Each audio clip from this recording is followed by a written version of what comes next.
امام اعظم ابو حنیفہ کسی سے قرض لینا تھا، دروازے پر دستک دی اور پیچھے آ کے دھوپ میں کھڑے ہو گئے،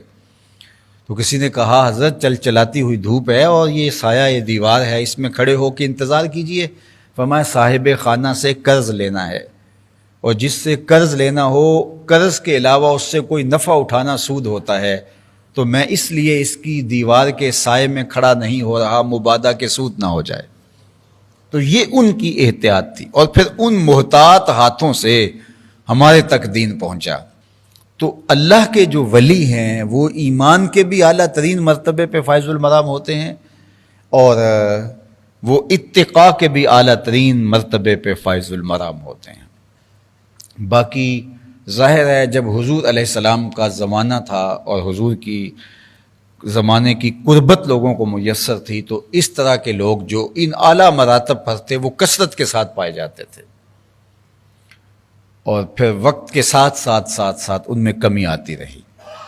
اس کا یہ مطلب نہیں کہ آج اولیاء نہیں ہیں، آج لوگوں کے پاس مضبوط ایمان نہیں ہے اور اتقاء کے اعلیٰ درجے پہ لوگ فائز المرام نہیں ہیں، بالکل ہیں، لیکن بہت تھوڑے،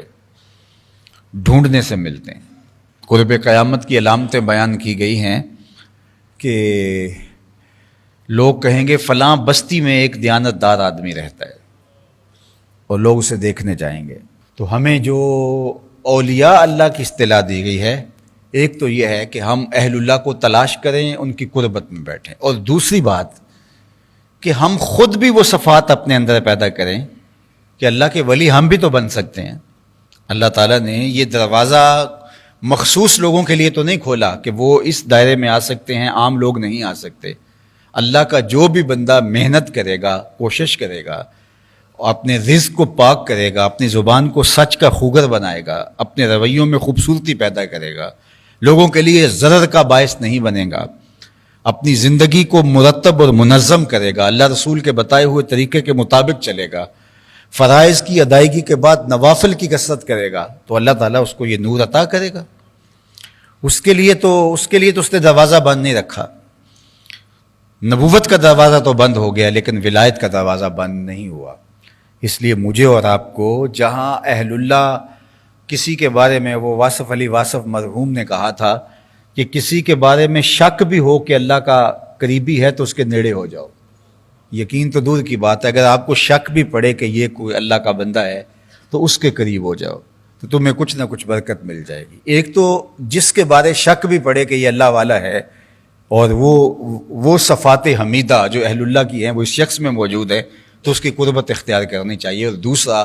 ہمیں از خود جد و جہد کرنی چاہیے کہ اللہ تعالیٰ ہمیں زمرۂ اولیاء میں شامل فرمائے۔ وَأَلْحِقْنِي بِالصَّالِحِينَ، ہمیں جو کہا گیا، جو دعا مانگنے کے لیے سلیقہ دیا گیا، اس میں ایک لفظ یہ ہے، اللہ نیک لوگوں کے ساتھ مجھے شامل کر دے، اور ان کے ساتھ محض ان کے زمرے میں آ جانا۔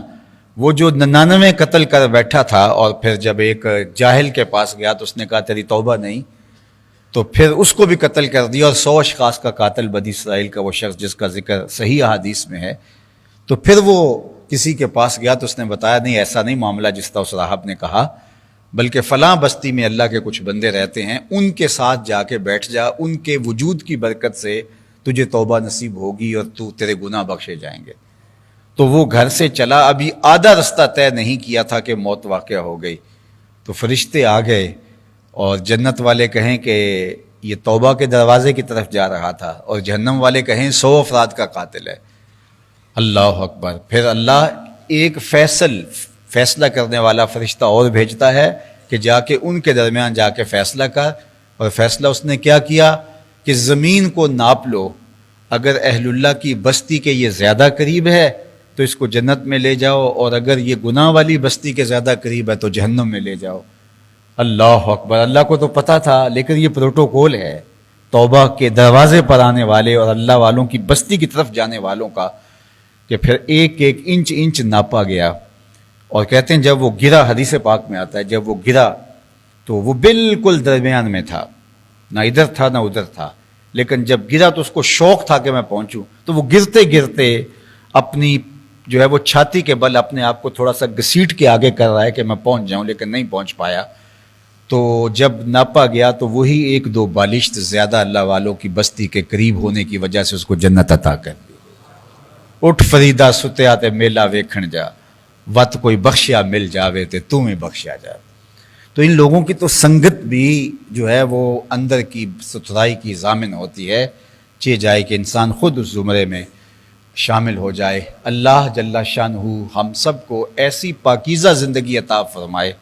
کہ ہم اللہ کے ولی ہونے کے نور سے مالا مال ہو جائیں، ہم زمرہ اولیاء میں شامل ہو جائیں۔